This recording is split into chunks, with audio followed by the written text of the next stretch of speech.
L'affaire non résolue de Bretagne, 1978, le meurtre oublié d'Anne, le Gwen Derber, script pour narration vidéo True Crime. J'étais la voix que le vent voulait faire taire, celle qui connaissait la vérité sur ce qui s'était passé cette nuit-là sur la route de Ploua. Pendant 43 ans, j'ai vécu avec ce fardeau, regardant la Bretagne porter le deuil d'Anne Le Guen, cette institutrice dont le sourire s'est évanoui dans la brume côtière. Ils ont arrêté un homme, vous savez, un innocent. Et moi, témoin silencieux de cette injustice, j'ai laissé le temps engloutir la vérité comme la mer dévore les falaises de notre côte. Aujourd'hui, avant que la mort ne me prenne à mon tour, je dois confesser ce que je sais, ce que j'ai vu, ce que j'ai tu pendant près d'un demi-siècle. Pour Anne, pour sa famille, pour cette Bretagne qui n'a jamais cessé de murmurer son nom dans le vent. Cette histoire commence en 1978, année où la France changeait de visage. J'avais 27 ans à l'époque, et comme tous les habitants de notre petit coin de Bretagne, je connaissais Anne de vue.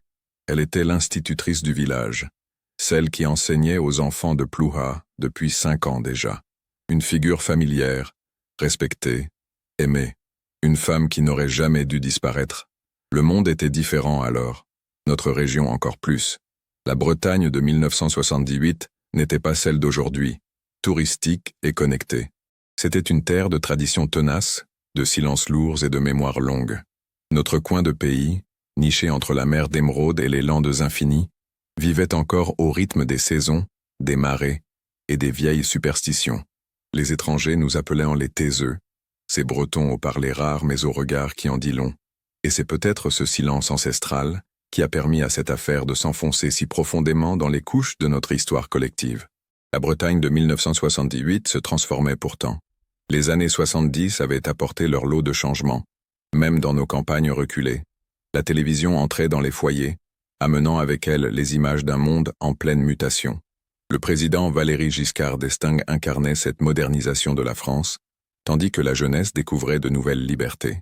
Mais notre région restait attachée à ses racines, à ses pardons, ses fontaines sacrées et ses calvaires de granit qui jalonnaient les routes sinueuses. C'est dans ce contexte que s'inscrivait Ploua, petite commune des Côtes d'Armor d'à peine 3000 âmes. Surplombant la Manche de ses falaises parmi les plus hautes de Bretagne, Ploua s'était forgé une réputation de résistance pendant la Seconde Guerre mondiale. L'Anse Cochat avait servi de point de débarquement secret pour le réseau d'évasion Shelburne, sauvant des centaines de pilotes alliés. Cette histoire héroïque faisait notre fierté. Mais en 1978, la guerre n'était plus qu'un souvenir qui s'effaçait lentement dans la mémoire collective. Ploua vivait principalement de la pêche, de l'agriculture et de plus en plus du tourisme estival. Les maisons de granit gris s'alignaient le long de rues étroites, témoins silencieux d'une histoire séculaire. L'église paroissiale Saint-Pierre, avec sa tour carrée, dominait le bourg et rythmait nos vies de ses cloches graves. En été, la population doublait avec l'arrivée des vacanciers, mais en ce mois de novembre 1978, nous n'étions plus que des locaux, resserrés face aux premiers assauts de l'hiver. Notre région se caractérisait par ses paysages spectaculaires et changeants. Les jours de beau temps, la côte offrait un panorama à couper le souffle. Falaises vertigineuses plongeant dans une mer aux reflets de jade, criques secrètes accessibles seulement à marée basse, et au loin, les silhouettes fantomatiques des îles bretonnes. Mais novembre apportait avec lui les tempêtes, transformant ce décor idyllique en tableau tourmenté. La mer se déchaînait, projetant des gerbes d'écume jusqu'au sommet des falaises. Le vent hurlait dans les arbres décharnés, et le ciel bas charriait des nuages d'un gris de plomb. C'est durant une de ces nuits de novembre, où la pluie fouettait les vitres et où le vent semblait porter les plaintes des âmes perdues, qu'Anne Le Guen a disparu. Anne n'était pas bretonne de naissance. Elle venait du Mans, dans la Sarthe, mais s'était installée à Ploua 5 ans auparavant, séduite par la beauté sauvage de notre région lors d'un séjour estival. À 32 ans, elle incarnait une certaine modernité dans notre village traditionnel. Diplômée de l'école normale, elle avait choisi d'enseigner en zone rurale par conviction. Chaque enfant mérite la même qualité d'éducation, qu'il vive à Paris ou au bout du monde, disait-elle souvent. Et pour elle, notre Bretagne était presque le bout du monde. Anne était une belle femme sans être extraordinaire, de taille moyenne, avec des cheveux châtains qu'elle portait courts, à la mode de l'époque, et des yeux noisettes toujours vifs. Son visage gardait quelques taches de rousseur, souvenirs d'été passés en plein air. Elle s'habillait simplement mais avec goût, préférant les jupes pratiques et les pulls en laine aux tenues plus sophistiquées. Son sourire était sa plus grande beauté, chaleureux, sincère, légèrement asymétrique. C'était ce sourire qui avait conquis parents et enfants dès son arrivée à l'école communale. En 1978, la France vivait une période contrastée. Économiquement, le pays subissait les contre-coups des chocs pétroliers. Le chômage commençait à grimper, atteignant des niveaux inquiétants. Les grèves se multipliaient dans les grandes industries, et même notre région, pourtant éloignée des centres industriels, ressentait ces tensions. Les pêcheurs voyaient leurs coûts augmenter, tandis que les prix de vente stagnaient. Les agriculteurs souffraient de politiques agricoles européennes qu'ils jugeaient défavorables. Mais la vie culturelle française était effervescente, avec l'émergence de nouvelles voies en musique, en littérature, au cinéma. À l'échelle mondiale, la guerre froide battait son plein. L'URSS venait d'envahir l'Afghanistan. Les tensions internationales étaient vives. Ces événements nous parvenaient par la télévision ou par la radio, mais ils semblaient lointains, comme appartenant à un autre monde. Notre quotidien restait rythmé par des préoccupations plus immédiates. La pêche, les récoltes, les fêtes locales, les mariages, les naissances, les décès. Et l'école, bien sûr, où Anne jouait un rôle central. L'école communale de Plouha était un bâtiment de granit austère, datant de la Troisième République. Sur son fronton, on pouvait encore lire la devise républicaine à demi effacée par les embruns. Liberté, égalité, fraternité. Anne y enseignait au CM1, CM2, préparant ses élèves au certificat d'études et au passage au collège. Sa classe comptait 28 enfants, issus du bourg et des hameaux environnants. Beaucoup venaient de familles de pêcheurs ou d'agriculteurs, avec des parents qui n'avaient souvent pas dépassé l'école primaire eux-mêmes. Anne voyait en eux l'avenir de la région et s'efforçait de leur inculquer non seulement des connaissances académiques, mais aussi une ouverture d'esprit. Anne vivait seule dans une petite maison de pierre située à la sortie du bourg, sur la route de Saint-Quay-Portrieux. C'était une ancienne maison de pêcheurs qu'elle louait à un prix modique et qu'elle avait aménagée avec soin. Des livres partout, des plantes vertes sur les rebords des fenêtres, des affiches pédagogiques qu'elle préparait pour sa classe, quelques meubles anciens chinés dans les brocantes locales. Une maison simple mais chaleureuse, à son image. La vie sociale d'Anne était discrète mais bien remplie. Elle participait activement à la chorale paroissiale, non par conviction religieuse profonde mais par amour du chant, et pour s'intégrer à la communauté.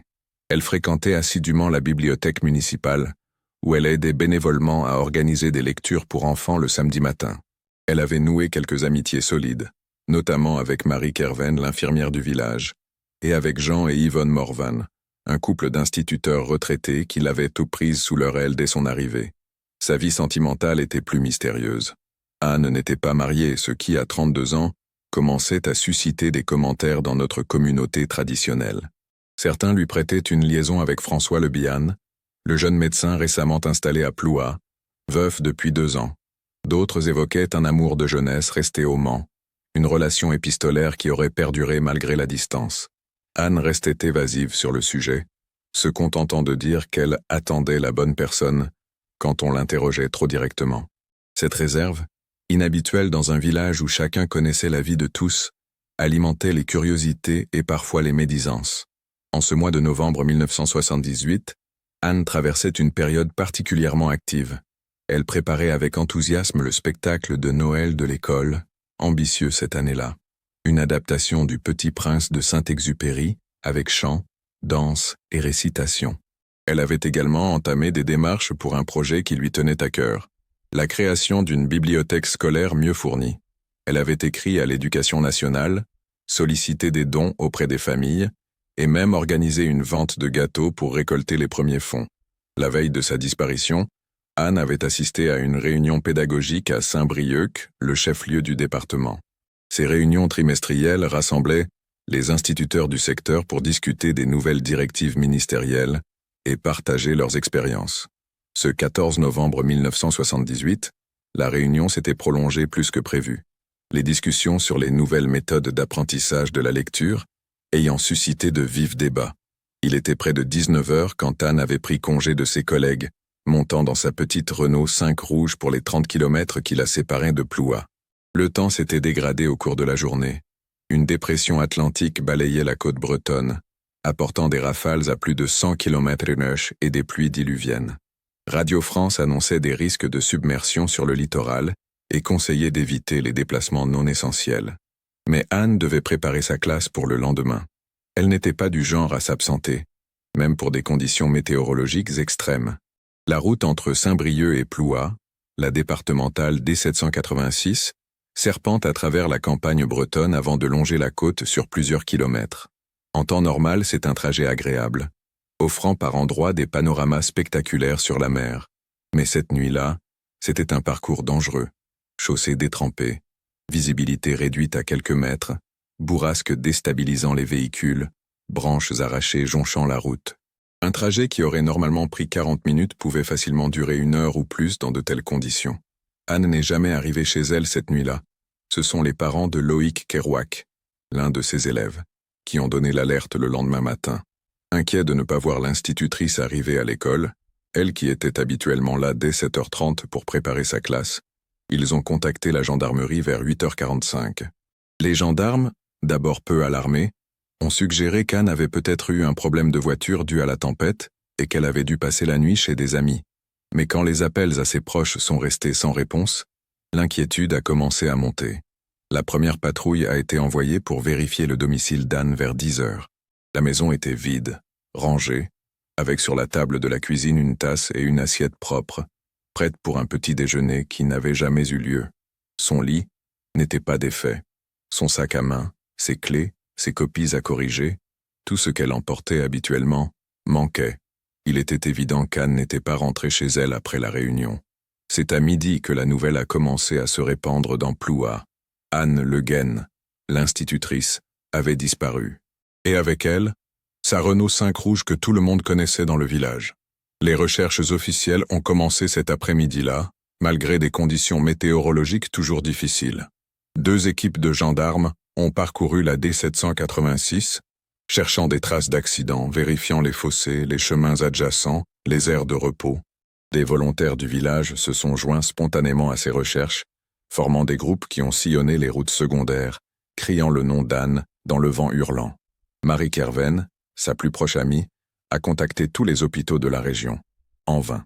La Renault 5 rouge a été retrouvée le lendemain, 16 novembre, en fin de matinée. Elle était garée sur un chemin forestier à environ 5 km au sud de Plouha, près du hameau de Kermaria à Niski. Ce lieu connu pour sa chapelle du XIIIe siècle dédiée à la Vierge, est entouré de bois denses et peu fréquentés, surtout en cette saison. La voiture était verrouillée, les clés absentes. À l'intérieur, les gendarmes ont trouvé le sac à main d'Anne, contenant son portefeuille, ses papiers d'identité et 43 francs en espèces. Son manteau de pluie était soigneusement plié sur le siège passager. Aucun signe de lutte n'était visible. Cette découverte a seulement ajouté au mystère. Pourquoi Anne aurait-elle garé sa voiture à cet endroit isolé, par une nuit de tempête? Pourquoi aurait-elle abandonné son sac à main, mais pas ses clés? Et surtout, où était-elle? Les recherches se sont intensifiées autour du site où la voiture avait été trouvée. Une battue a été organisée, rassemblant plus d'une centaine de personnes, gendarmes, pompiers, chasseurs locaux, connaissant bien les lieux, et simples villageois bouleversés par la disparition. Ils ont fouillé les bois, les fourrés, les talus, les ruisseaux gonflés par les pluies. Des chiens policiers ont été amenés de Rennes pour tenter de suivre une piste. Un hélicoptère de la sécurité civile a même survolé la zone dès que les conditions météorologiques l'ont permis. Sans résultat. Le 3e jour, l'enquête a pris un tournant plus sombre. Des traces de sang ont été découvertes sur un rocher, à environ 200 mètres de l'endroit où la voiture avait été trouvée. Des analyses préliminaires ont confirmé qu'il s'agissait de sang humain, du groupe A+, correspondant à celui d'Anne. La zone a été immédiatement isolée, et une équipe de la police scientifique, encore rudimentaire à l'époque, a été dépêchée de Saint-Brieuc. C'est là que l'enquête a véritablement commencé. Une enquête qui allait durer des mois puis des années, mêlant fausses pistes, témoignages contradictoires, suspects improbables, et finalement, une arrestation controversée qui allait bouleverser notre communauté. Pour comprendre pleinement cette affaire, il faut connaître Anne Le Guen non pas comme une simple victime, mais comme la personne complexe et fascinante qu'elle était. Anne était ce qu'on pourrait appeler une idéaliste pragmatique. Elle avait des convictions fortes, des principes inébranlables, mais savait s'adapter aux réalités du monde qui l'entourait. Cette dualité se reflétait dans tous les aspects de sa vie. Née le 3 mars 1946 au Mans, Anne était l'aînée de 3 enfants. Son père, Robert Le Guen, était d'origine bretonne, d'où son nom, mais avait quitté sa Bretagne natale après la guerre pour travailler comme ingénieur dans une usine automobile de la Sarthe. Sa mère, Elisabeth, était institutrice, profession qu'Anne choisirait plus tard par admiration pour cette femme douce mais déterminée qui avait su équilibrer carrière et famille à une époque où cela restait rare. L'enfance d'Anne avait été heureuse et stable, marquée par l'importance de l'éducation et de la culture. Chez les Le Guen, les livres étaient de partout, la musique classique résonnait souvent, et les discussions au dîner abordaient aussi bien l'actualité politique que les derniers développements scientifiques ou artistiques. Robert Le Guen, bien qu'ingénieur de formation, était un passionné d'histoire et transmit à sa fille aînée cet amour du passé, cette curiosité pour les événements qui façonnent les sociétés. Elisabeth, quant à elle, instilla en Anne une sensibilité particulière aux injustices sociales et un profond respect pour le potentiel de chaque individu, indépendamment de son origine ou de sa condition. Anne était une enfant brillante qui apprit à lire avant même d'entrer à l'école. À l'école primaire, elle sautait une classe, puis excellait au lycée, particulièrement en littérature et en histoire. Adolescente, elle développa une passion pour la photographie, économisant pendant des mois pour s'acheter un appareil Kodak, avec lequel elle documentait la vie quotidienne de sa ville et de sa famille. Ces photographies, retrouvées après sa disparition, révèlent un œil déjà sensible aux contrastes sociaux, aux expressions fugaces des visages, aux détails révélateurs de la condition humaine. Ces années d'études supérieures coïncidèrent avec les bouleversements de mai 68. Étudiante à l'école normale du Mans, Anne participa activement aux manifestations et aux assemblées générales. Si elle ne se considérait pas comme radicale, elle adhérait aux aspirations progressistes du mouvement. Démocratisation de l'enseignement, égalité des chances, remise en question des hiérarchies traditionnelles. Cette période forgea durablement ses convictions pédagogiques et politiques.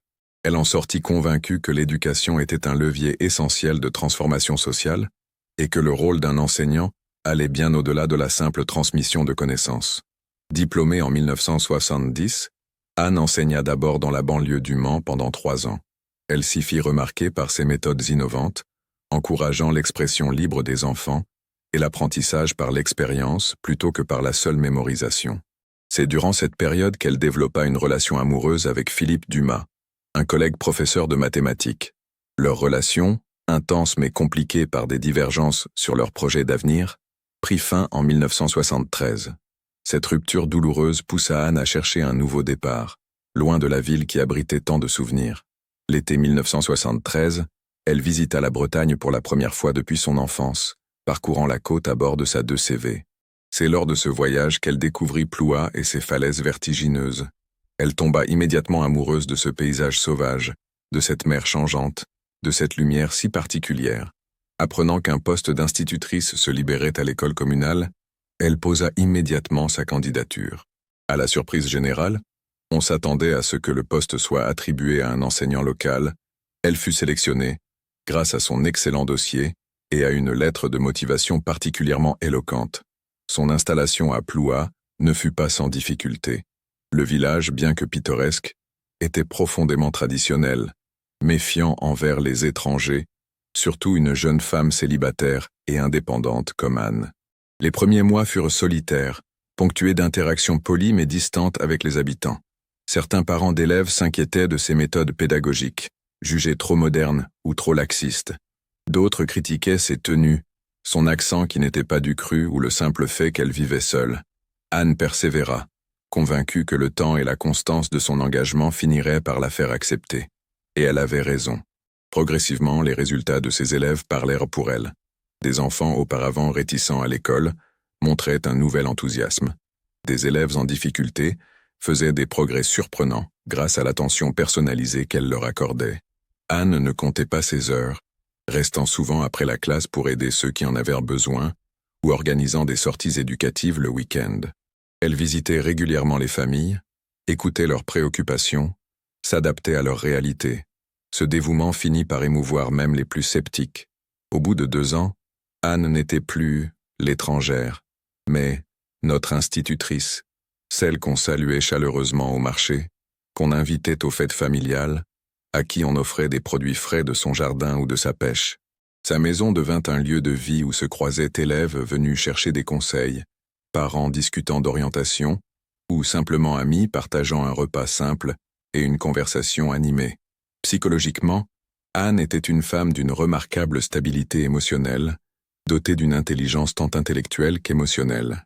Elle possédait cette rare capacité à comprendre les autres sans jugement, à saisir les dynamiques sociales complexes, à adapter son comportement aux différentes situations, sans jamais compromettre ses valeurs fondamentales. Cette intelligence sociale ne l'empêchait pas d'avoir ses moments de mélancolie. Dans son journal intime, retrouvé après sa disparition, elle évoquait parfois sa solitude affective, son désir non assouvi de fonder une famille, son impression d'être entre deux mondes, ni tout à fait intégrée à cette Bretagne qu'il avait adoptée, ni capable de se sentir chez elle ailleurs.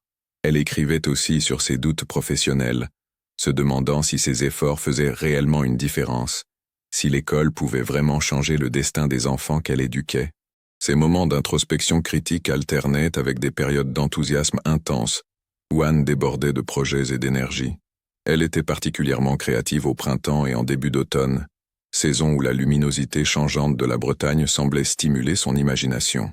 C'est durant ces périodes qu'elle concevait ses projets pédagogiques les plus ambitieux, qu'elle reprenait ses activités photographiques, ou qu'elle écrivait les nouvelles qu'elle ne montrait à personne, mais qui témoignaient d'un réel talent littéraire. Sa sensibilité artistique se manifestait dans d'autres domaines. Anne jouait du piano depuis l'enfance et avait réussi à faire entrer dans sa modeste maison un vieux piano droit qu'elle avait restauré elle-même. Les soirées où résonnait la musique de Chopin ou de Debussy, ses compositeurs favoris, étaient connues des voisins qui parfois s'attardaient près de sa fenêtre pour écouter. Elle dessinait également, surtout des paysages marins et des portraits d'enfants, avec une précision qui surprenait ceux qui découvraient ses œuvres discrètement accrochées au mur de sa classe. Sur le plan relationnel, Anne était à la fois ouverte et réservée, un paradoxe qui intriguait ceux qui la connaissaient. Elle se liait facilement, établissait des contacts chaleureux mais maintenait une certaine distance, comme une frontière invisible que peu de gens étaient autorisés à franchir.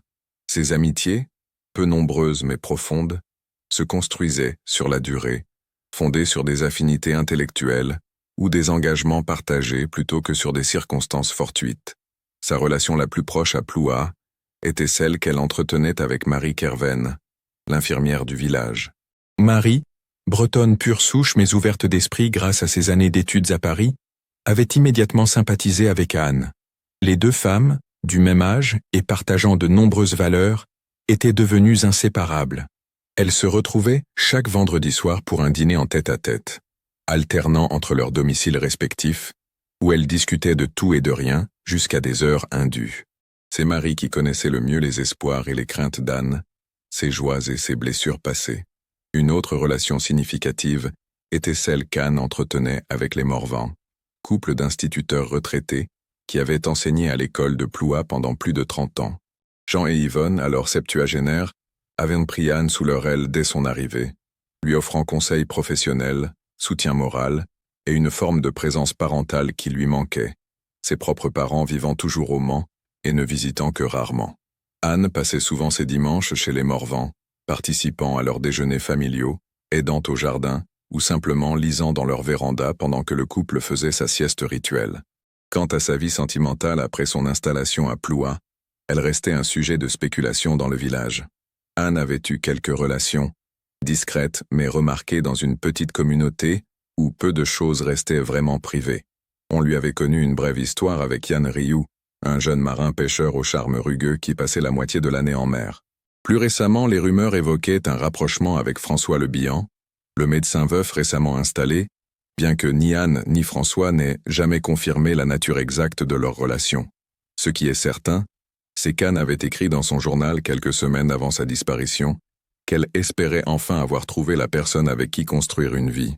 Elle n'en disait pas plus, fidèle à sa discrétion habituelle, mais plusieurs entrées suivantes mentionnaient des moments de bonheur intense, des soirées parfaites et des matins remplis d'espoir, suggérant qu'une relation importante s'était développée dans sa vie. Parmi les motivations profondes qui animaient Anne, l'une des plus puissantes était sans doute son désir de justice. Non pas une justice abstraite ou idéologique, mais une justice très concrète, incarnée dans le quotidien. Elle ne supportait pas les inégalités flagrantes, l'arbitraire, ou l'abus de pouvoir sous toutes ses formes. Cette sensibilité l'avait parfois mise en porte-à-faux avec certaines autorités locales, notamment lors d'une affaire d'expropriation qu'elle jugeait injustifiée et contre laquelle elle avait mobilisé une partie du village. Sa classe était un lieu où elle s'efforçait de mettre en pratique cette valeur fondamentale, veillant à ce que chaque enfant soit traité avec équité, que les plus vulnérables reçoivent l'attention supplémentaire dont ils avaient besoin, que les conflits soient résolus par le dialogue et la compréhension mutuelle plutôt que par l'autorité brute. Une autre motivation essentielle était sa curiosité intellectuelle, son désir jamais assouvi de comprendre le monde qui l'entourait. Anne était une lectrice vorace, abonnée à plusieurs revues scientifiques et culturelles, collectionneuse de livres sur des sujets variés allant de l'astronomie à la poésie contemporaine, de l'ethnologie à la psychologie enfantine. Cette soif de connaissance n'était pas vécue comme une obligation professionnelle, mais comme un plaisir intrinsèque, une façon d'être au monde. Elle transmettait cette passion à ses élèves, transformant chaque question en occasion d'exploration, chaque erreur en opportunité d'apprentissage. Enfin, Anne était mue par un attachement viscéral à la beauté, celle de la nature, de l'art, des relations humaines authentiques. La Bretagne, avec ses paysages tour à tour sauvages et bucoliques, répondait à ce besoin esthétique. Elle passait des heures à contempler la mer depuis les falaises, à observer les variations de lumière sur l'eau, à s'imprégner de cette nature puissante et changeante. Dans sa classe, elle accordait une grande importance à l'environnement visuel, décorant les murs de reproduction d'œuvres d'art, de cartes colorées, de travaux d'élèves mis en valeur. Elle croyait fermement que la beauté n'était pas un luxe superflu, mais une nécessité fondamentale pour l'épanouissement humain. Ces valeurs et traits de personnalité expliquent en partie pourquoi la disparition d'Anne a si profondément marqué notre communauté. Elle n'était pas seulement une institutrice compétente ou une figure familière du village. Elle incarnait un certain idéal, une façon d'être à la fois ancrée dans notre réalité locale et ouverte sur un monde plus vaste. Sa perte laissait un vide que personne ne semblait pouvoir combler. Mais pour comprendre pleinement ce qui s'est passé cette nuit de novembre 1978, il faut également connaître les autres acteurs de cette histoire tragique. Car Anne n'a pas simplement disparu dans le néant. Quelqu'un l'a croisée sur cette route balayée par la tempête. Quelqu'un sait ce qui lui est arrivé. Et ce quelqu'un a gardé le silence pendant des décennies. Le mystère de la disparition d'Anne Le Guen a commencé à se dénouer le 19 novembre 1978, 5 jours après qu'elle ait été vue pour la dernière fois quittant la réunion pédagogique de Saint-Brieuc. Ce jour-là, un promeneur accompagné de son chien a fait une découverte macabre dans un sous-bois près de la chapelle de Kermaria à Niskit, à environ 1 kilomètre de l'endroit où la Renault 5 rouge avait été retrouvée. Le corps d'Anne gisait dans une petite cuvette naturelle, partiellement recouvert de feuilles mortes et de branches, comme si quelqu'un avait tenté de le dissimuler à la hâte. Elle portait les mêmes vêtements que le jour de sa disparition. Un tailleur pantalon bleu marine, un chemisier blanc, des bottines en cuir. Ses lunettes de vue, qu'elle portait principalement pour lire et conduire de nuit, étaient brisées à côté d'elle. Le médecin légiste, appelé sur place, a estimé que la mort remontait à 4 ou 5 jours, ce qui correspondait à la nuit de sa disparition. La cause du décès était sans ambiguïté. Anne avait reçu plusieurs coups violents à la tête, probablement avec une pierre retrouvée à proximité et portant des traces de sang et de cheveux. L'autopsie pratiquée le lendemain confirmerait cette première impression, précisant que le décès avait été causé par un traumatisme crânien sévère, résultant d'au moins 3 coups portés, avec une force considérable. La mort avait été quasi instantanée. L'examen révéla également que la victime n'avait pas subi d'agression sexuelle, et que son estomac contenait les restes d'un repas léger, probablement un sandwich, consommé quelques heures avant le décès. La découverte du corps transformait une inquiétante disparition en un homicide flagrant, déclenchant une vaste enquête criminelle. Le procureur de la République de Saint-Brieuc ordonna la création d'une cellule d'investigation spéciale, dirigée par le commissaire Antoine Mercier, un policier expérimenté venu spécialement de Rennes. Son équipe comptait 5 enquêteurs, 2 experts de la police scientifique et un profileur criminologue, une approche alors novatrice en France. La première phase de l'enquête consista à établir une chronologie précise des dernières heures d'Anne. Grâce aux témoignages de ses collègues, on savait qu'elle avait quitté la réunion de Saint-Brieuc à 19h05. La caissière d'une station-service située à mi-chemin entre Saint-Brieuc et Ploie se souvint avoir servi une femme correspondant à la description d'Anne vers 19h40. Elle avait fait le plein d'essence et acheté un café à emporter, paraissant pressée, mais pas particulièrement anxieuse. C'est la dernière personne connue à avoir vu Anne vivante. Selon les calculs des enquêteurs, en conditions normales, Anne aurait dû arriver à Ploie vers 20h10. Mais avec la tempête qui sévissait cette nuit-là, le trajet avait probablement pris plus de temps. Comment et pourquoi s'était-elle retrouvée près de Kermaria à Niskit, sur un chemin forestier éloigné de sa route habituelle? Avait-elle été contrainte de s'y rendre, ou s'y était-elle rendue volontairement pour rencontrer quelqu'un? Un élément crucial vint éclairer partiellement ce mystère 3 jours après la découverte du corps. Un habitant du hameau voisin de Kerlegan, René Gohanvik, se présenta à la gendarmerie avec une information potentiellement importante. Vers 21h30 ce soir-là, alors qu'il rentrait chez lui après avoir visité son frère malade, il avait aperçu 2 voitures garées sur le chemin menant à la chapelle. Une Renault 5 rouge qu'il avait immédiatement identifiée comme celle de l'institutrice.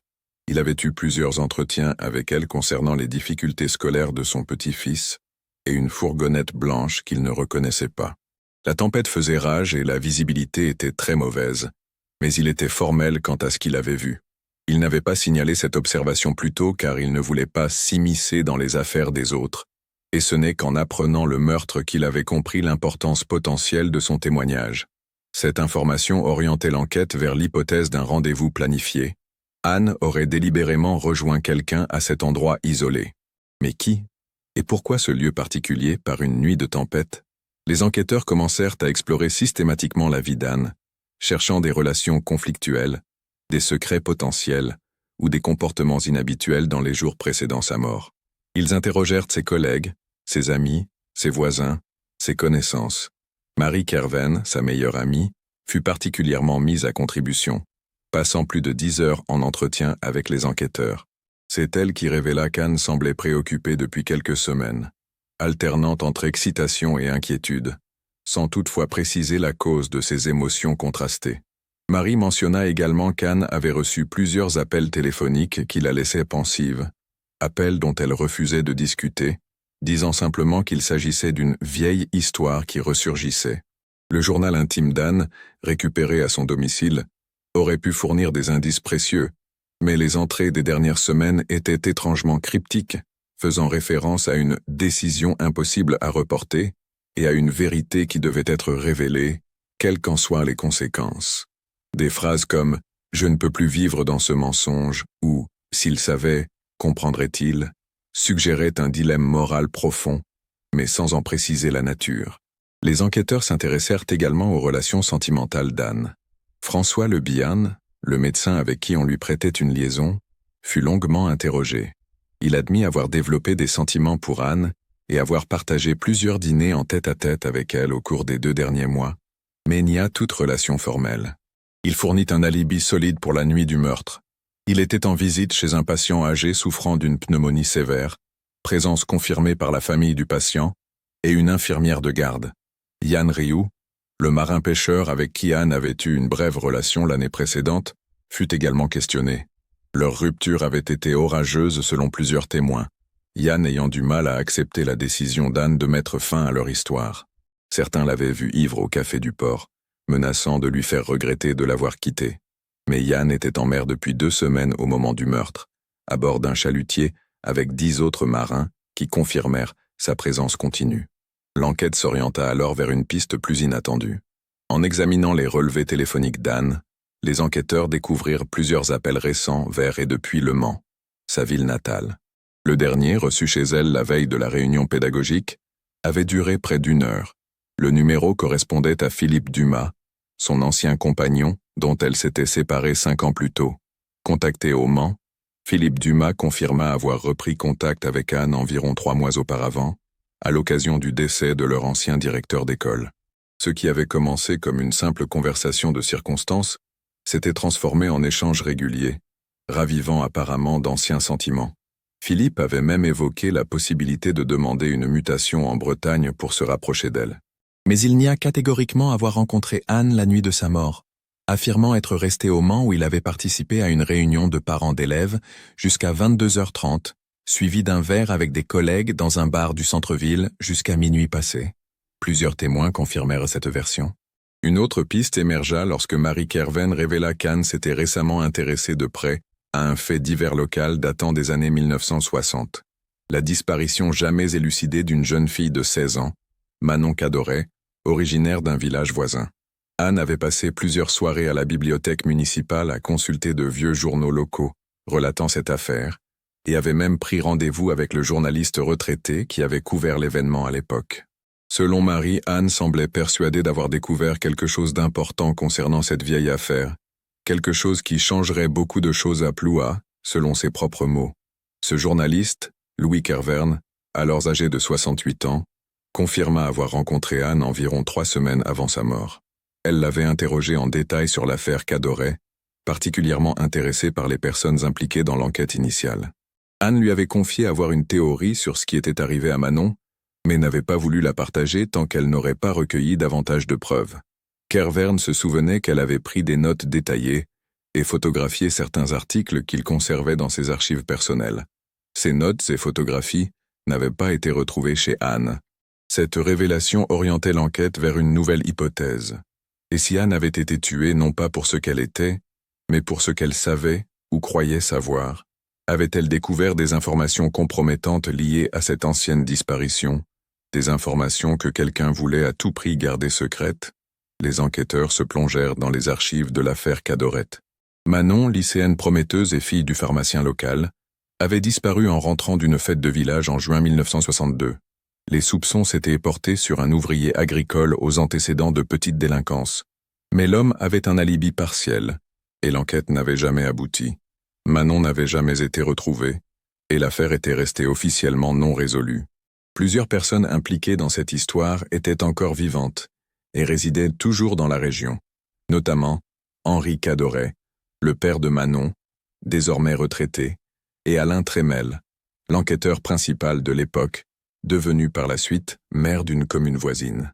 Ces nouvelles informations complexifiaient l'enquête, élargissant considérablement le cercle des suspects potentiels. Mais elles offraient aussi une explication plausible au rendez-vous nocturne près de la chapelle.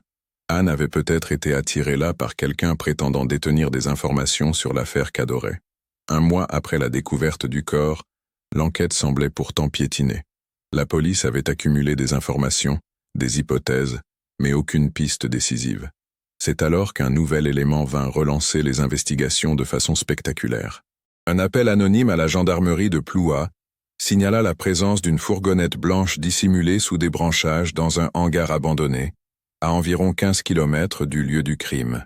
Les gendarmes s'y rendirent immédiatement et découvrirent effectivement un véhicule correspondant à la description donnée par René Gohanvik. Il s'agissait d'une Citroën type H, modèle courant utilisé par de nombreux commerçants et artisans. La fourgonnette semblait avoir été nettoyée récemment, mais les techniciens de la police scientifique parvinrent à relever des traces de boue correspondant au chemin forestier près de Kermaria, ainsi que quelques fibres textiles potentiellement issues des vêtements d'Anne. Le véhicule était immatriculé au nom de Marcel Tanguy, charpentier à la retraite résidant à Paimpol, une commune côtière à une vingtaine de kilomètres de Ploua. Interrogé, Tanguy affirma que sa fourgonnette lui avait été volée environ 2 semaines auparavant, mais qu'il n'avait pas signalé ce vol car le véhicule n'était plus utilisé régulièrement et n'était pas assuré. Cette explication parut immédiatement suspecte aux enquêteurs. Une perquisition au domicile de Tanguy ne révéla rien de particulièrement incriminant, mais les enquêteurs apprirent que l'homme avait un lien indirect avec Anne Le Guen. Son petit-fils, Loïc, était élève dans sa classe. Plus troublant encore, Marcel Tanguy avait été brièvement interrogé dans le cadre de l'affaire Cadoret en 1962. À l'époque, il travaillait comme charpentier sur un chantier près du lieu de la disparition de Manon et avait été l'une des dernières personnes à voir la jeune fille vivante, l'ayant croisée sur la route alors qu'il rentrait chez lui. Confronté à ces éléments, Tanguy maintint d'abord son innocence, rejetant toute implication tant dans l'affaire Cadoret que dans le meurtre d'Anne. Mais après plusieurs heures d'interrogatoire, sa version commença à vaciller. Il admit finalement avoir rencontré Anne la nuit de sa mort, affirmant qu'elle l'avait contacté pour lui parler de quelque chose concernant son petit-fils. Selon lui, La discussion s'était envenimée lorsqu'Anne avait commencé à l'accuser d'être impliquée dans la disparition de Manon Cadoret. Il reconnut l'avoir frappée, 1 ou 2 fois, pas plus, pour la faire taire, sans intention de la tuer. Voyant qu'elle ne bougeait plus, paniqué, il avait dissimulé son corps sous des branchages et avait fui les lieux. Cette confession, bien que partielle et cherchant à minimiser la préméditation, fut suffisante pour inculper Marcel Tanguy d'homicide volontaire. Il fut placé en détention provisoire en attendant son procès, prévu pour l'automne suivant.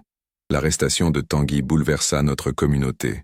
Cet homme de 59 ans, figure familière dans la région, père de 3 enfants adultes et grand-père de 7 petits-enfants, semblait incarner la respectabilité provinciale. Ancien combattant décoré d'Algérie, membre actif du Club des Anciens, il participait régulièrement aux événements communaux et était généralement apprécié pour son caractère serviable et son expertise en matière de charpente traditionnelle. Que cet homme puisse être un meurtrier paraissait inconcevable à beaucoup. Pourtant, à mesure que l'enquête progressait, certains aspects troublants de la personnalité de Tanguy commencèrent à émerger. Plusieurs témoins évoquèrent ses accès de colère incontrôlables, particulièrement lorsqu'il avait bu, ce qui arrivait fréquemment. Sa femme, décédée 5 ans plus tôt d'un cancer, avait apparemment souvent porté des lunettes de soleil pour dissimuler des ecchymoses. Son fils aîné avait rompu tout contact avec lui depuis des années, pour des raisons jamais clairement explicitées. Et un ancien collègue se souvint que Tanguy avait été licencié d'un chantier naval en 1970, après avoir violemment agressé un supérieur qu'il avait critiqué. Ces révélations alimentèrent une sorte de psychose collective à Plouha et dans les environs.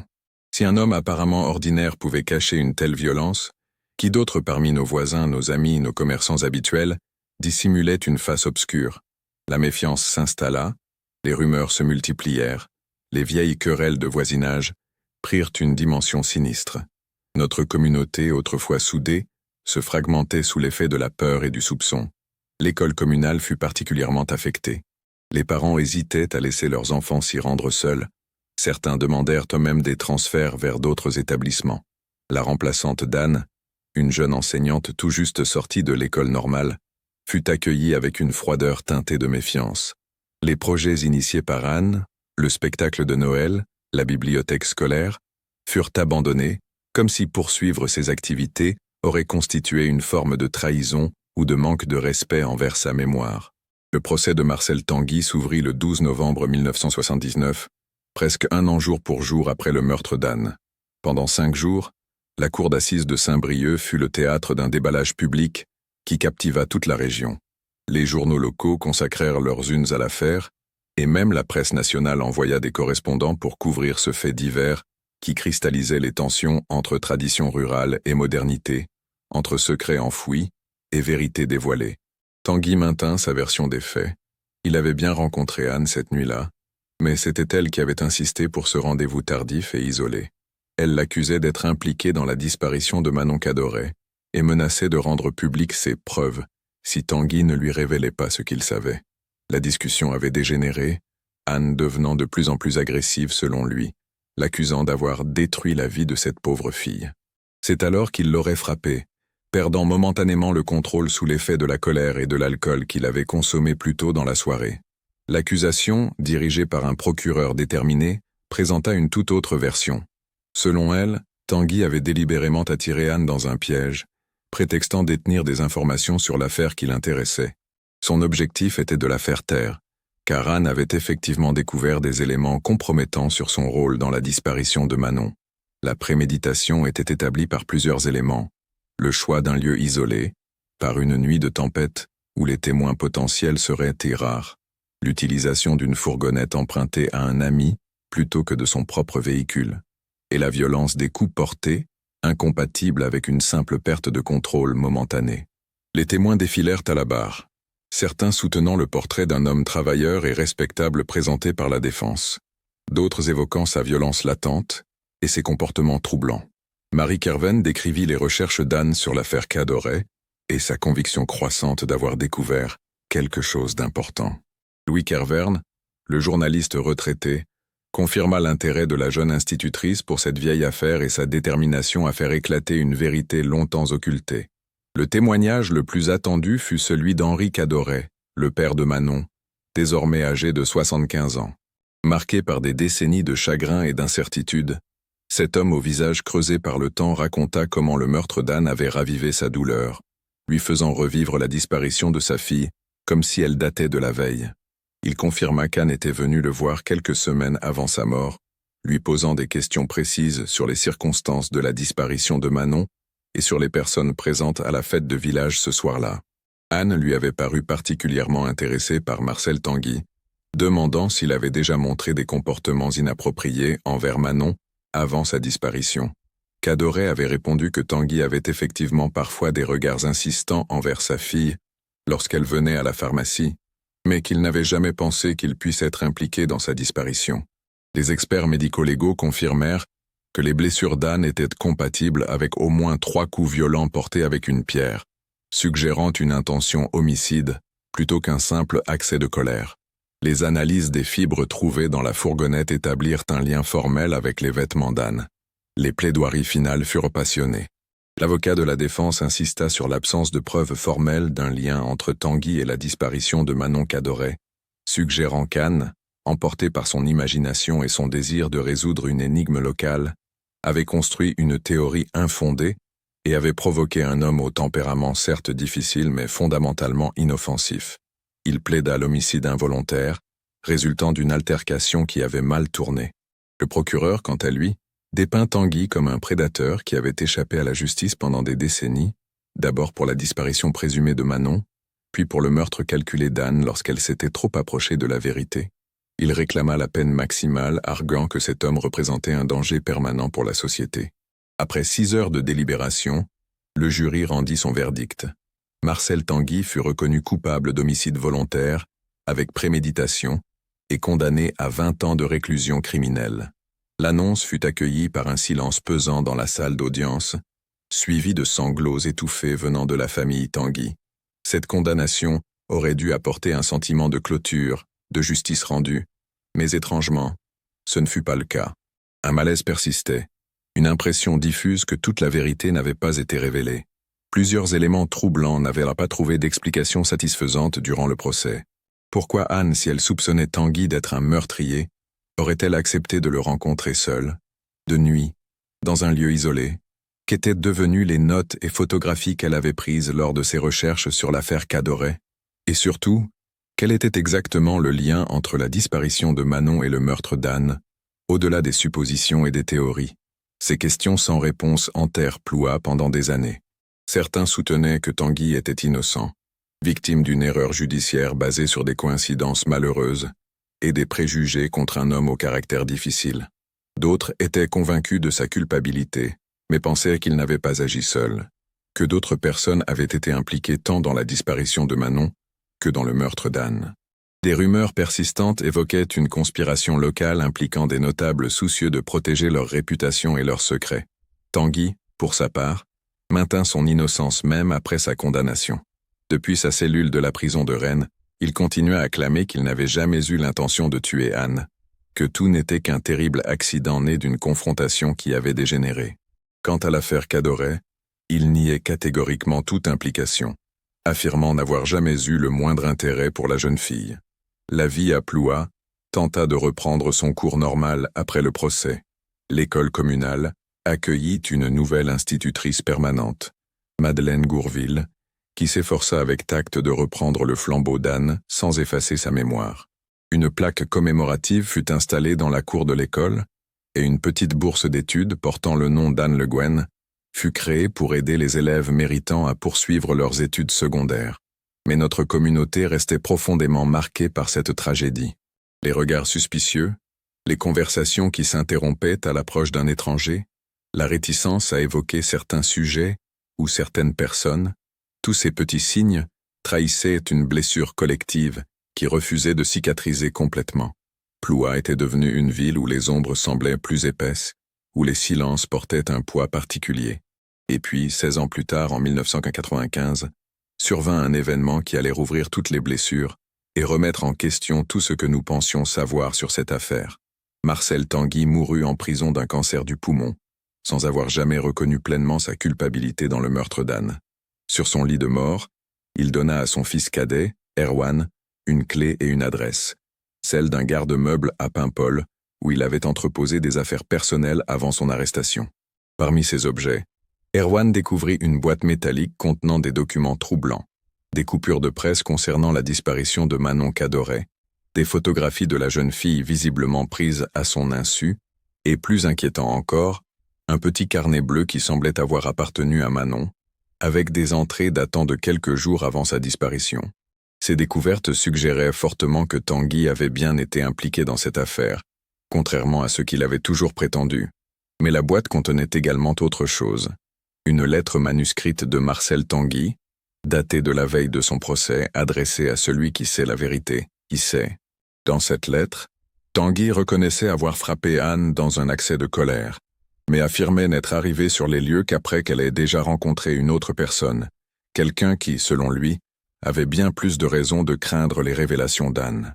Tanguy écrivait qu'il avait accepté de porter seul la responsabilité du meurtre en échange d'une somme d'argent substantielle versée à sa famille et de la promesse que certaines erreurs de jeunesse de son fils Erwan ne seraient jamais révélées aux autorités.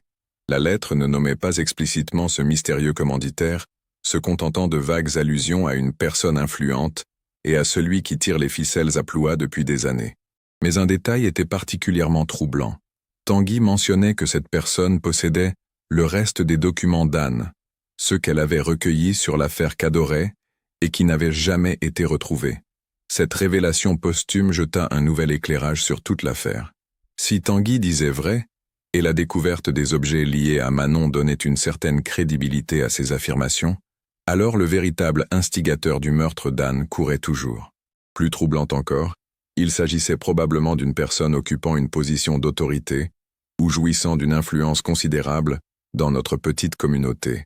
Erwan Tanguy, perturbé par cette découverte, hésita longtemps sur la conduite à tenir. Son père, même s'il n'était peut-être pas l'unique responsable du meurtre d'Anne, avait manifestement des choses à se reprocher concernant Manon Cadoret. Révéler ces informations, c'était ternir définitivement sa mémoire.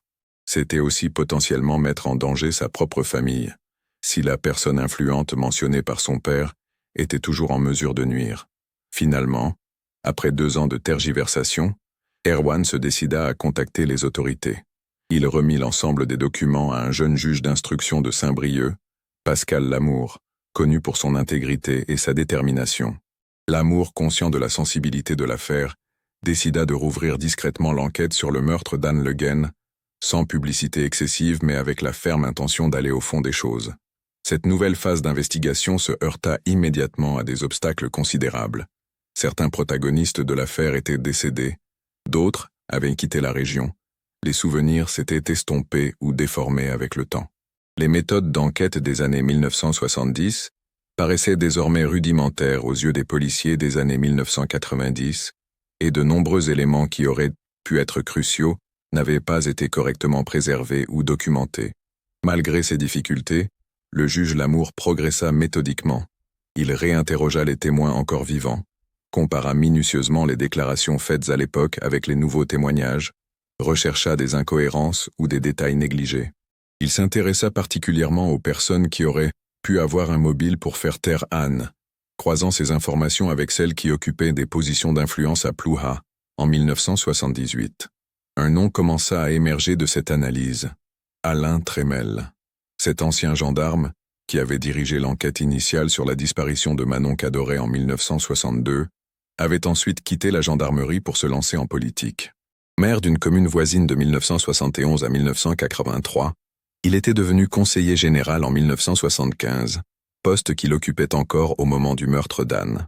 En 1968, il était considéré comme l'un des hommes politiques les plus influents du département, avec des connexions solides tant au niveau régional que national.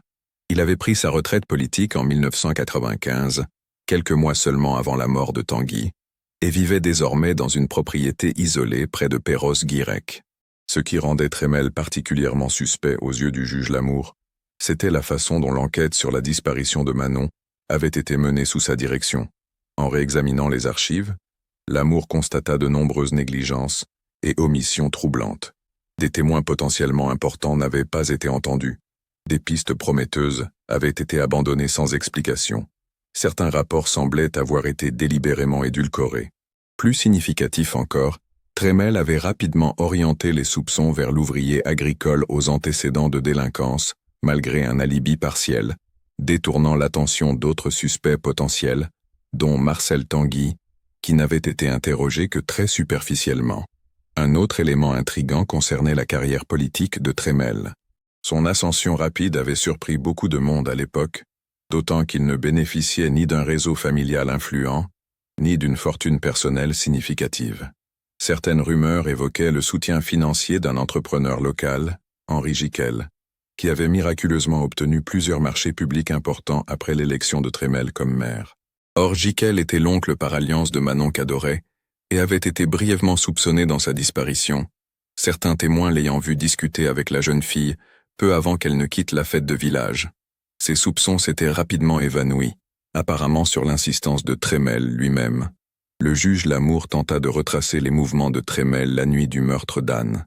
En 1978, l'ancien gendarme prétendait avoir passé la soirée à une réunion politique à Guingamp, suivie d'un dîner avec des collègues élus qui s'était prolongé tard dans la nuit. Plusieurs personnes confirmaient effectivement sa présence à la réunion, qui s'était terminée vers 20h, mais son alibi pour le reste de la soirée reposait essentiellement sur le témoignage d'un seul homme, son chauffeur et assistant de l'époque, décédé depuis. Plus troublante encore, Lamour découvrit que Tremel avait rencontré Anne Le Guen à 2 reprises dans les semaines précédant sa mort. La première fois lors d'une cérémonie officielle à l'école de Plouha, rencontre brève et en présence de nombreuses personnes. La seconde, plus discrète, dans un café de Saint-Brieuc, rencontre qui n'avait jamais été mentionnée durant l'enquête initiale. Un serveur de l'établissement, retrouvé par Lamour, se souvenait d'avoir vu l'institutrice et le conseiller général en pleine conversation animée, presque houleuse, environ 10 jours avant le meurtre. Ces éléments, bien que circonstanciels, justifiaient selon le juge Lamour une audition formelle d'Alain Tremel. Celui-ci accepta de recevoir les enquêteurs dans sa propriété de Perros-Guirec, affichant une coopération de façade mais restant sur ses gardes. Âgé désormais de 72 ans, il paraissait encore robuste et alerte avec ce charisme naturel qui avait fait de lui un politicien efficace. Il reconnut avoir rencontré Anne à 2 reprises, expliquant que la jeune femme l'avait contacté concernant une demande de subvention pour la bibliothèque scolaire qu'elle souhaitait créer. Leur seconde rencontre, plus tendue, aurait porté sur son refus d'appuyer cette demande, les budgets du département étant selon lui déjà engagés pour l'année. Quant à la disparition de Manon Cadoret, Tremel affirma avoir mené l'enquête avec tout le professionnalisme possible, compte tenu des moyens limités de l'époque. Si certaines pistes n'avaient pas été suivies, c'était uniquement par manque de ressources ou d'indices tangibles. Il nia catégoriquement avoir jamais cherché à protéger qui que ce soit, et encore moins avoir été impliqué lui-même dans cette affaire. Son alibi pour la nuit du meurtre d'Anne restait flou, mais pas impossible. Après la réunion à Guingamp, Tremel disait avoir dîné avec 3 autres élus dans un restaurant de la ville, puis être rentré directement chez lui, arrivant vers 23h. Son épouse, toujours vivante mais atteinte d'Alzheimer, ne pouvait ni confirmer ni infirmer cette version. L'interrogatoire, cordial mais tenace, dura près de 4 heures. Tremel ne se contredit jamais, gardant un calme impressionnant même lorsque les questions devenaient plus incisives. À aucun moment il ne donna l'impression de quelqu'un dissimulant un secret terrible. Pourtant, le juge Lamour restait convaincu que l'ancien gendarme n'avait pas tout dit. Une perquisition discrète fut organisée au domicile de Tremel, quelques jours plus tard, alors que celui-ci assistait à un mariage familial à Rennes. Les enquêteurs ne trouvèrent rien d'explicitement incriminant, mais découvrirent dans son bureau une chemise contenant des coupures de presse sur le meurtre d'Anne et le procès de Tanguy, soigneusement classés et annotés. Plus significatif, ils mirent au jour un coffre-fort dissimulé derrière une bibliothèque, dont Tremel n'avait pas mentionné l'existence. Ce coffre étant fermé et aucun mandat ne permettant de le forcer, les enquêteurs duraient se contenter de noter sa présence. Le juge Lamour décida alors de passer à une approche plus directe. Lors d'une seconde audition, il confronta Tremel à l'existence de la lettre posthume de Tanguy et aux incohérences de l'enquête sur Manon Cadoret. Pour la première fois, l'ancien gendarme sembla déstabilisé, perdant momentanément son assurance habituelle. Il se reprit rapidement, mais ce bref instant de vulnérabilité conforta Lamour dans ses soupçons. Ne disposant pas encore d'éléments suffisants pour une mise en examen formelle, le juge opta pour une stratégie de pression psychologique. Il fit fuiter dans la presse locale des informations sur la réouverture discrète de l'enquête, sans nommer Tremel, mais en évoquant de nouvelles pistes impliquant une personnalité locale influente. Cette révélation provoqua un émoi considérable dans la région, ravivant des souvenirs et des tensions que beaucoup croyaient enfouis pour toujours. La stratégie porta ses fruits, mais d'une manière inattendue. 3 jours après la parution de l'article, une femme d'une 50aine d'années se présenta au cabinet du juge Lamour. Elle s'appelait Solène Guichard et affirmait détenir des informations cruciales sur l'affaire Cadoret et, indirectement, sur le meurtre d'Anne Le Guen. Solène révéla être l'ancienne secrétaire et maîtresse d'Henri Giquel, l'entrepreneur lié à Tremel. Leur liaison avait duré de 1960 à 1975, période pendant laquelle Giquel était officiellement marié et père de famille. En juin 1962, quelques jours avant la disparition de Manon, Solène avait surpris une conversation téléphonique troublante entre Giquel et Tremel. Les 2 hommes discutaient de Manon, que Giquel semblait connaître bien plus intimement qu'un simple oncle par alliance.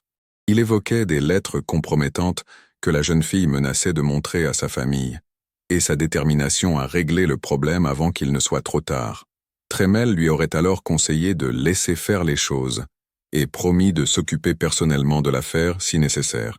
3 jours plus tard, Manon disparaissait, et le soir même, selon Solène, Giquel était rentré très tard, visiblement ébranlé, avec des vêtements tachés qu'il avait immédiatement brûlés dans la cheminée. Il n'avait jamais voulu s'expliquer sur ces événements, se contentant de dire qu'il avait eu un accident de voiture sans gravité.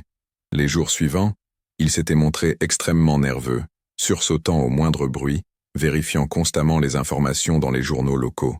Ce comportement n'avait commencé à s'apaiser qu'après une longue conversation avec Tremel, environ 1 semaine après la disparition.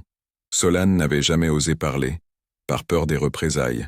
Giquel avait un caractère violent et des connexions influentes, et aussi par une forme de loyauté mal avisée envers son amant. Leur relation s'était détériorée au fil des ans, Giquel devenant de plus en plus instable et alcoolique, jusqu'à la rupture définitive en 1975. Solène avait alors quitté la région pour s'installer à Tours, ne revenant que rarement pour voir sa famille. Ce qui l'avait finalement poussé à témoigner, c'était d'apprendre que l'affaire avait fait une seconde victime, en la personne d'Anne Le Guen. Solène se sentait partiellement responsable de cette mort, estimant que si elle avait parlé plus tôt, Anne n'aurait peut-être jamais commencé à fouiller dans cette histoire, ou aurait au moins su à quel point ses recherches pouvaient être dangereuses. Giquel était décédé en 1993 d'une cirrhose, emportant apparemment ses secrets dans la tombe. Mais si le témoignage de Solène était exact, il impliquait directement Alain Tremel dans une forme de complicité, voire de participation active à la disparition de Manon, et, par extension, au meurtre d'Anne. Armé de ces nouvelles informations, le juge Lamour décida de confronter Tremel une dernière fois, espérant le pousser à des aveux. Mais le matin prévu pour cette confrontation, l'ancien gendarme fut retrouvé mort dans son bureau. Il s'était tiré une balle dans la tête avec son ancien revolver de service, laissant à côté de lui une lettre manuscrite qui disait simplement « Je ne peux plus porter ce poids. Que Dieu me pardonne ». Cette fin tragique semblait confirmer la culpabilité de Tremel, mais laissait encore de nombreuses questions sans réponse. Quelle avait été exactement la nature de son implication dans la disparition de Manon? Avait-il simplement couvert Giquel, ou participé plus activement au crime? Et surtout, quel avait été son rôle précis dans le meurtre d'Anne? Le coffre-fort découvert lors de la perquisition fut ouvert sur autorisation judiciaire. Il contenait plusieurs enveloppes scellées, dont l'une renfermait ce qui semblait être les documents manquants d'Anne Le Guen sur l'affaire Cadoret, des notes manuscrites, des photocopies d'articles de presse, des entretiens transcrits avec d'anciens témoins. Ces documents révélaient qu'Anne avait effectivement reconstitué une grande partie de la vérité. La relation inappropriée entre Giquel et sa nièce par alliance, qui avait probablement commencé alors que Manon n'avait que 14 ans. Le chantage exercé par la jeune fille une fois qu'elle avait pris conscience de l'emprise que son oncle avait eue sur elle, et surtout, la complicité de Tremel, qui avait délibérément orienté l'enquête loin de son ami et allié politique. Une autre enveloppe contenait une confession détaillée de Tremel, écrite apparemment quelques jours avant son suicide. Il y reconnaissait avoir été au courant des agissements de Giquel envers Manon, mais niait toute participation directe à sa disparition. Selon sa version, Giquel avait tué Manon dans un accès de rage lorsqu'elle avait menacé de tout révéler à sa famille, puis avait paniqué et demandé l'aide de Tremel pour dissimuler son crime. Par loyauté mal placée et par ambition, Jekyll lui avait promis un soutien financier pour sa future carrière politique. Tremel avait accepté d'orienter l'enquête vers d'autres suspects. Concernant Anne Le Guen, Tremel admettait avoir été informé de ses recherches par un contact à la bibliothèque municipale. Il l'avait d'abord approché sous prétexte de discuter de sa demande de subvention, espérant évaluer l'étendue de ses connaissances. Réalisant qu'elle avait découvert des éléments potentiellement accablants, il avait tenté de la dissuader de poursuivre. Mais Anne était restée déterminée. C'est alors qu'il avait contacté Tanguy, dont il connaissait le tempérament violent et les problèmes financiers, lui proposant une somme substantielle pour faire peur à Anne et récupérer ses documents. Selon Tremel, le plan n'avait jamais été de tuer Anne, seulement de l'intimider. Il avait lui-même assisté à la rencontre, caché dans les bois, prêt à intervenir si nécessaire. Mais la confrontation avait dégénéré bien plus rapidement qu'il ne l'avait anticipé. Voyant Tanguy frapper Anne avec une violence excessive, il était intervenu, mais trop tard. La jeune femme était déjà morte ou mourante. Paniqué, il avait aidé Tanguy à dissimuler sommairement le corps, récupéré les documents compromettants dans le sac d'Anne, et s'était enfui. Par la suite, il avait utilisé ses connexions pour s'assurer que l'enquête se concentrerait exclusivement sur Tanguy, promettant à ce dernier une peine réduite et une compensation financière pour sa famille en échange de son silence sur l'implication de Tremel. Cette confession posthume, bien que troublante, présentait encore des zones d'ombre et des incohérences. Tremel minimisait clairement son rôle, se présentant comme un témoin impuissant plutôt que comme un complice actif. Plusieurs éléments suggéraient une implication bien plus directe, notamment les traces de 2 types de sang différents trouvés sur la scène du crime. Un détail qui n'avait pas été jugé significatif à l'époque, mais qui prenait désormais un sens nouveau. Malgré ces incertitudes, le juge Lamour estima que l'essentiel de la vérité avait enfin émergé. Avec les 2 principaux responsables désormais décédés, poursuivre l'enquête plus avant semblait avoir peu d'utilité pratique. Un rapport final fut rédigé, résumant les découvertes et les conclusions de cette réouverture d'enquête, et l'affaire fut officiellement close en 1998.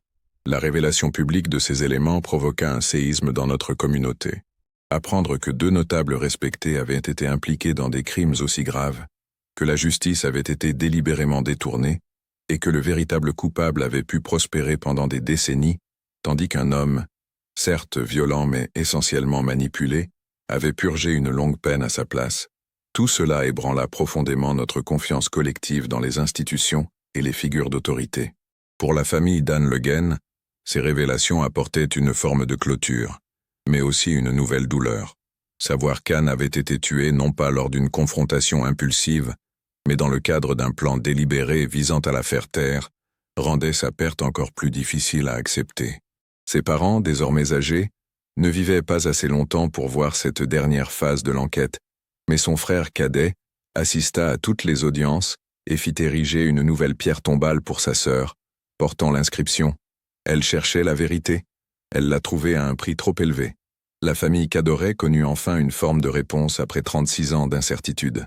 Henri Cadoret, le père de Manon, était décédé en 1991, mais sa veuve et ses autres enfants purent enfin organiser une cérémonie d'adieu formelle pour Manon, même en l'absence de son corps, qui ne fut jamais retrouvé.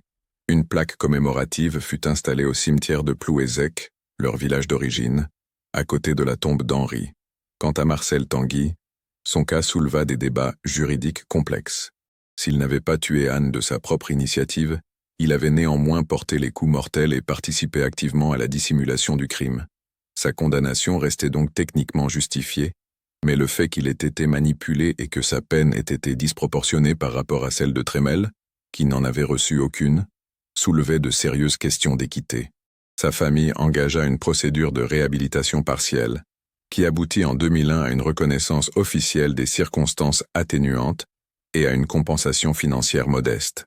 Cette affaire aux ramifications multiples devint un cas d'école dans les écoles de police et de magistrature, illustrant les dangers de la corruption du pouvoir, l'importance d'une enquête indépendante et les conséquences à long terme des erreurs judiciaires. Pour notre communauté de Ploua, les révélations eurent un effet paradoxal. D'un côté, elles réveillèrent de vieilles blessures, ravivèrent des souvenirs douloureux et nous forcèrent à reconsidérer des certitudes sur lesquelles nous avions construit notre vie collective pendant des décennies. De l'autre, elles permirent une forme de catharsis, de purification nécessaire après des années de suspicion latente et de non-dit. La mémoire d'Anne Le Guen, un temps obscurci par l'horreur de sa mort, fut progressivement restaurée dans sa complexité et sa richesse. On se souvint non seulement de l'institutrice dévouée et de la victime d'un crime atroce, mais aussi de la femme courageuse qui avait risqué et finalement donné sa vie pour faire émerger une vérité enfouie. L'école primaire de Ploua fut renommée École Anne Le Guen en 2000, et une bourse plus substantielle fut créée en son nom pour soutenir des projets éducatifs innovants dans toute la région. Les histoires d'Anne Le Guen et de Manon Cadoret, désormais indissociablement liées, devinrent partie intégrante de notre folklore local, à la fois avertissement sur les dangers des secrets et témoignage de la persistance de la vérité, qui finit toujours par émerger, même après des décennies de silence. Aujourd'hui, 43 ans après ces événements tragiques, Ploua a changé. La petite communauté rurale et traditionnelle des années 1970 est devenue une ville plus ouverte, plus connectée au monde. Les anciennes générations s'éteignent peu à peu, emportant avec elles les derniers souvenirs directs de cette époque. Pour les plus jeunes, Anne Le Guen et Manon Cadoret sont des noms sur des plaques commémoratives, des personnages d'une histoire qu'on leur raconte parfois les soirs de tempête, quand le vent hurle sur les falaises comme il hurlait cette nuit fatidique de novembre 1978. Mais pour moi, qui ai porté ce secret pendant si longtemps, qui ai vu cette tragédie se dérouler sans oser parler, Anne reste vivante dans ma mémoire. Son sourire asymétrique, sa voix douce mais ferme, sa détermination tranquille face à l'adversité. Je me souviens d'elle debout sur les falaises, ses cheveux courts ébouriffés par le vent marin, contemplant l'horizon avec cet air à la fois mélancolique et paisible qui lui était si particulier. Je me demande souvent ce qu'elle serait devenue si elle avait vécu. Aurait-elle fondé cette famille qu'elle désirait tant? Aurait-elle poursuivi sa carrière d'enseignante à Ploua? Ou les circonstances l'auraient-elles menée ailleurs? Aurait-elle continué à chercher la vérité, à débusquer d'autres injustices, à éclairer d'autres zones d'ombre? Ces questions resteront à jamais sans réponse. Mais une chose est certaine, Anne Le Guen, par son courage et son sacrifice involontaire, a changé notre communauté de façon profonde et irréversible. Elle nous a forcés à regarder en face nos propres ombres, nos complicités tacites, notre tendance à préférer le confort du silence à la douleur de la vérité, et en cela, elle a accompli bien plus que ce qu'elle aurait pu imaginer. Je dépose aujourd'hui ce témoignage comme on dépose des fleurs sur une tombe, comme un acte de réparation tardif mais sincère. Je ne peux pas ramener Anne, ni Manon, ni même offrir une justice complète après tant d'années. Mais je peux au moins m'assurer que leur histoire ne sera pas oubliée, que leur quête de vérité n'aura pas été vaine. Alors que je termine ce récit, le vent se lève à nouveau sur les falaises de Ploua. Il porte les échos du passé, les voix de ceux qui ne sont plus, les secrets que nous avons cru pouvoir enterrer. Et parmi ces voix, celle d'Anne Le Guen résonne avec une clarté particulière. Cette voix que le vent a voulu faire taire mais qui continue à nous parler à travers les années, nous rappelant que la vérité, comme la mer qui bat inlassablement nos côtes, finit toujours par creuser son chemin à travers les roches les plus dures. Notre voix est sur le point d'atteindre 1000 âmes, et chaque abonnement nous aide à ce que la douleur ne soit jamais oubliée.